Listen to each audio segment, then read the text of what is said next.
अरे क्या हो गया नगमा, ऐसे मुंह फुलाकर क्यों घूम रही हो तुम? रहने दो अम्मी, आपको सब पता है, पर आप लोगों ने मेरी एक भी सुनी। अब देखना, जिस घर में नमाजें होती थी वहाँ अब रोज सुबह घंटियां बजेंगी, भजन गूंजेंगे अब तो यहाँ। नगमा, फिर वही बातें। बेटी, ये खुशी का मौका है, तुम्हें तो खुश होना चाहिए कि अब तुम जेठानी बनने वाली हो, तुम्हारी देवरानी आने वाली है। अम्मी, ऐसी खुशी ना। ये कहकर नगमा वहाँ से चली गई और शबीना उसे देखती रह गई। शबीना के 2 बेटे थे, बड़े का नाम असलम और छोटे का नाम अशरफ था। दोनों भाई जब छोटे थे तभी उनके अब्बा की एक हादसे में मौत हो गई थी। शबीना ने बड़ी मुश्किलों से अपने दोनों बेटों को पाला था। असलम को एक बढ़िया कंपनी में नौकरी मिली तो घर की आर्थिक स्थिति सुधरने लगी। उसके कुछ वक्त बाद ही असलम की शादी नगमा से हो गई और फिर छोटे भाई अशरफ की भी अच्छी नौकरी लग गई। ऑफिस में अशरफ की मुलाकात रसिका से हुई। दोनों पहले अच्छे दोस्त बने और फिर दोनों को एक दूसरे से प्यार हो गया। आज उन्हीं दोनों की शादी का मौका था। शादी के अगले दिन, अरे नगमा, सबके लिए चाय बना लो भाई। अम्मी, सबके लिए चाय अभी भी मैं ही बनाऊंगी। आपने तो कहा था कि अब मैं जेठानी हो गई हूँ तो उस रसिका रानी से कहिए ना चाय बनाने के लिए। या खुदा, तुम तो सुबह सुबह ही शुरू हो गई। हाँ, सारी गलती मेरी ही तो है। तुम पहले अपना दिमाग ठंडा करो, फिर हम आराम से बात करेंगे, ठीक है? और चाय की चिंता मत करो, वो मैं बना दूंगी। क्यों? आप क्यों बनाएंगी? नई बहू को कहिए ना, वो क्या बस आराम करने के लिए है? या अल्लाह, क्या करूँ मैं इसका? अरे कल ही तो शादी करके आई है वो, और मैं उसे आज से काम पर लगा दूं? हाँ हाँ, क्यों कहेंगी आप उसे काम? वो तो आपकी लाडली है ना, और मैं तो बस नौकरानी हूँ। इतना कहकर नगमा वहाँ से गुस्से में चली गई। दरअसल अशरफ और रसिका का रिश्ता नगमा को शुरू से मंजूर नहीं था, जबकि असलम और शबीना ने अशरफ की जिद के आगे हाँ कर दी थी। नगमा को इस बात से चिढ़ थी कि एक हिंदू अब उसकी देवरानी बन गई है और अब उसकी वजह से घर का पूरा माहौल बदलने वाला था। फिर उसी दोपहर, सुनिए अम्मी, अशरफ जल्दी आइए, खाना लग गया है। नगमा ने खाने की मेज पर सभी को बुलाया जहाँ रसिका पहले से ही बैठी हुई थी। अरे वाह भाभी, क्या बनाया है आज आपने? आज घास फूस बनाई है। मतलब? अब तो इस घर में घास फूस ही बनेगी ना चिकन बन सकेगा और ना ही मछली या मटन। पता नहीं अंडा भी खा सकेंगे या नहीं। भाभी, आप परेशान मत हो, मैं अंडा खाती हूँ।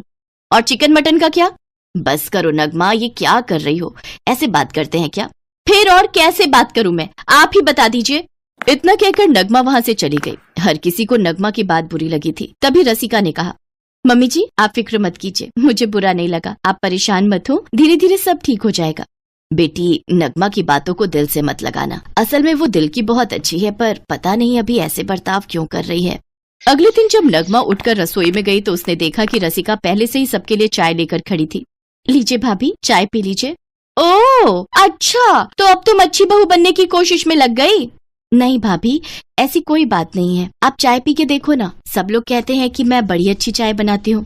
मुझे नहीं पी। रसिका नगमा को खुश करने की लगातार कोशिश कर रही थी, लेकिन नगमा थी कि वो मुंह फुलाए ही घूम रही थी। फिर उसी शाम घर के बाहर एक टेम्पो आकर रुका। नगमा उस टेम्पो को देखकर बाहर आई तो उसने देखा कि टेम्पो में लकड़ी का एक बहुत सुंदर मंदिर रखा हुआ था। उसे देखते ही नगमा का गुस्सा और भी बढ़ गया। अम्मी, अम्मी इधर आइए, देख रही हो आप, अब आपकी नई बहू क्या करने वाली है? अरे क्या हो गया अब? उस रसिका ने अपने लिए मंदिर मंगवाया है। अब हम पठानों के घर में मंदिर सजेगा, जगराता होगा, चौकियां लगाई जाएंगी, भजन कीर्तन होगा क्या?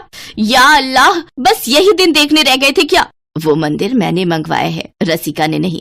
क्या क्या कहा आपने? वो मंदिर आपने मंगवाया है? पर क्यों अम्मी, ये तो नहीं। माना कि हमारे मजहब में मूर्ति पूजा नहीं होती और ना ही कोई अपने घर में मस्जिद बनवाता है, लेकिन जहाँ से रसिका आई है वहाँ घरों में मंदिर बनवाए जाते हैं जहाँ भगवान की मूर्ति रखी जाती है और उनकी पूजा की जाती है। अब रसिका खुद तो कुछ कहेगी नहीं, तो मैंने सोचा कि अम्मी, मेरी तो कुछ समझ नहीं आ रहा कि आप लोग आखिर उसे इतना सिर क्यों चढ़ा रहे हैं? सिर नहीं चढ़ा रहे हैं, जैसे तुम्हें इस घर में नमाज पढ़ने से कोई नहीं रोक सकता, ऐसे ही रसिका को भी अपनी पूजा करने का पूरा हक है, समझी तुम?